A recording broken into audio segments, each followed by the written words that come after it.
তৃণমূলে তো চুরি বাটপেটের নিচের তলায়। আপনার পাড়াতে যদি জানে যে এই লোকটা তৃণমূলকে ভোট দেবে না, তার উপর এখন থেকে হামলা হচ্ছে, এখন থেকে তাকে থ্রেট চলছে, এখন থেকে বলে দেওয়া হচ্ছে যে ভোটের দিন আপনি বেরোবেন না, এখন থেকে বলে দেওয়া হচ্ছে ভোটের দিন আপনি বাইরে চলে যান। তো সেটাকে ঠেকাবে তৃণমূলের সেই নিচের তলায় বুথ লেভেলে তৃণমূলের যে গুন্ডা, বুথ লেভেলে তৃণমূলের যে হারমান বাহিনী, তাদেরকে ঠেকাবে কে? তার জন্য সব থেকে আগে তৃণমূলের হারমান বাহিনীকে ধরে জেলে করে দাও, তারপরে ভোট।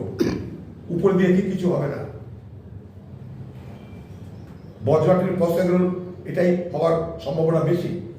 প্রক্সি ভোট দিবে, আপনার ভোট তৃণমূলের নেতাকে দিয়ে আসবে। আপনি প্রতিবাদ করবেন তবে তো, আপনি তো প্রতিবাদ করবেন না, কারণ আপনাকে বলে দিচ্ছে প্রতিবাদ করো না, সে হিম্মত নেই আপনার। আপনাকে বলে দিচ্ছে আমরা থাকবো এখানটায়, সে হিম্মত করতে পারছেন না, ফলে আপনার ভোট আরেকজন দিয়ে দিচ্ছে। এটাই বাংলায় প্রক্সি ভোট হয়, এটাই বাংলায় চৌর্যবৃত্তি হয়, এটাই বাংলায় জালিয়াতি হয়।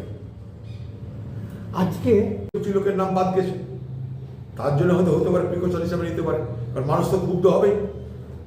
আজকে যে পশ্চিমবঙ্গে এসআইআর, বাংলার মুখ্যমন্ত্রী চিৎকার করছেন, এই এসআইআর এর এই অবস্থার জন্য বাংলার মুখ্যমন্ত্রী আপনি নিজে দায়ী।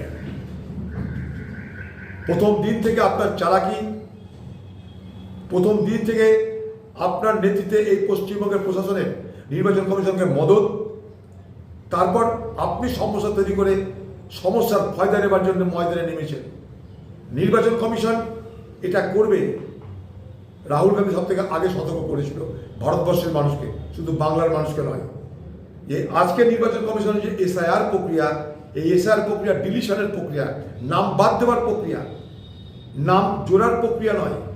সর্বপ্রথম ভারতবর্ষের মানুষকে রাহুল গান্ধী, ভারতবর্ষের সব পার্টি নেতা থেকে রাহুল গান্ধী সমস্ত কিছু বুঝিয়ে বলেছিল।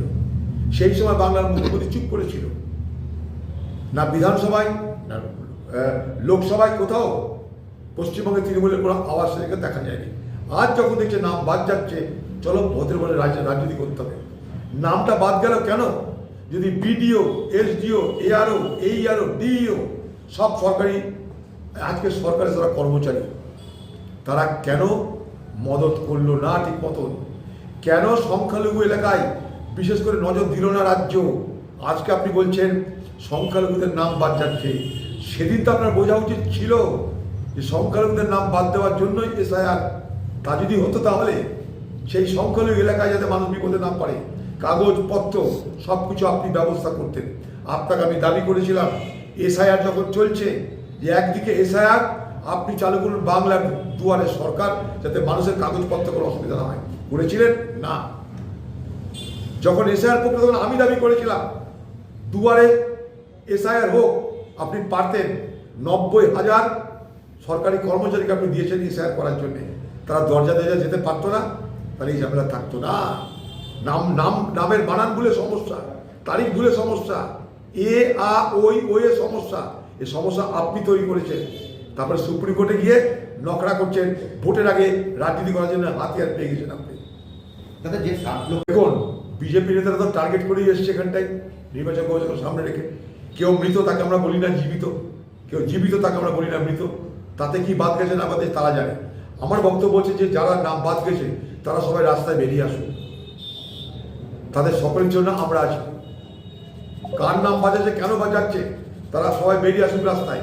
এই জিনিস যে হবে, এটা যে হতে পারে, এই সম্ভাবনার কথা সব থেকে আগে আমরা বলেছি। সব কিছু হয়ে যাওয়ার পর যখন রুগী মরে গেছে, তখন তার উপরে আতর ছিটিয়ে বাংলার মুখ্যমন্ত্রী রাজনীতি করতে পারেন না। সব থেকে আগে রাজ্যকে এগিয়ে আসতে হবে। সুপ্রিম কোর্ট যান কালকে, সুপ্রিম কোর্ট কালকে যান, বলুন যে ভোটারের ভোট দেওয়ার অধিকার কেড়ে নিলে আমরা বাংলায় ভোট বয়কট করব। বলুন, মানুষের ভোট দেওয়ার অধিকার না থাকলে বাংলায় ভোট বয়কট করুন বাংলার মুখ্যমন্ত্রী। চলে যান সুপ্রিম কোর্ট। যোগ্যতা থাকা সত্ত্বেও যদি ভোটারের নাম তালিকায় না ওঠে, তাহলে এ ভোটের কোনো মানে হয় বলে মনে করি না। এই জায়গা থেকে কি তৃণমূলে তো চুরি বাটপেটের নিচের তলায়।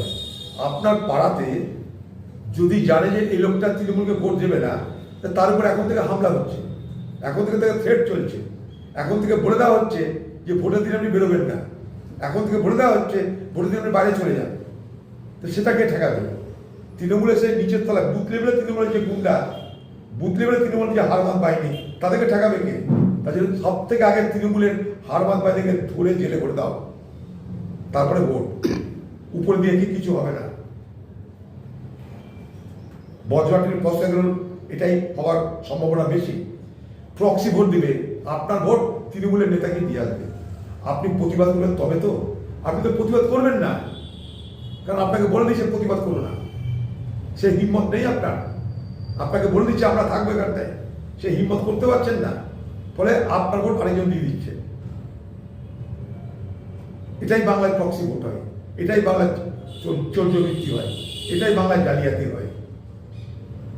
আজকে কিছু লোকের নাম বাদ গেছে, তার জন্য হয়তো হতে পারে, প্রিকশন হিসাবে নিতে পারে, কারণ মানুষ তো ক্ষুব্ধ হবেই। আজকে যে পশ্চিমবঙ্গে এসআইআর, বাংলার মুখ্যমন্ত্রী চিৎকার করছেন, এই এসআইআর এর এই অবস্থার জন্য বাংলার মুখ্যমন্ত্রী আপনি নিজে দায়ী। প্রথম দিন থেকে আপনার চালাকি, প্রথম দিন থেকে আপনার নেতৃত্বে এই পশ্চিমবঙ্গের প্রশাসনের নির্বাচন কমিশনকে মদত, তারপর আপনি সমস্যা তৈরি করে সমস্যার ফায়দা নেবার জন্য ময়দানে নেমেছেন। নির্বাচন কমিশন এটা করবে, রাহুল গান্ধী সব থেকে আগে সতর্ক করেছিল ভারতবর্ষের মানুষকে, শুধু বাংলার মানুষকে নয়। যে আজকে নির্বাচন কমিশনের যে এসআইআর প্রক্রিয়া, এই এসআইআর প্রক্রিয়া ডিলিশনের প্রক্রিয়া, নাম বাদ দেওয়ার প্রক্রিয়া, নাম জোড়ার প্রক্রিয়া নয়।